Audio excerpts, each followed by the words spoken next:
सुहावा में gas leakage के बायस आग भड़क उठी। 2 खवातीन समेत 3 अफराद झुलसकर जख्मी हो गए।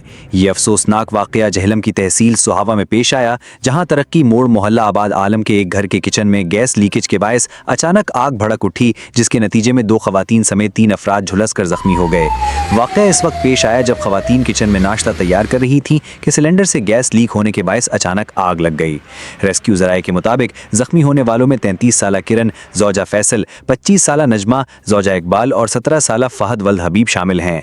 आग से झुलसने के बायस दोनों खवातीन की हालत इंतहाई तशवीशनाक बताई जा रही है।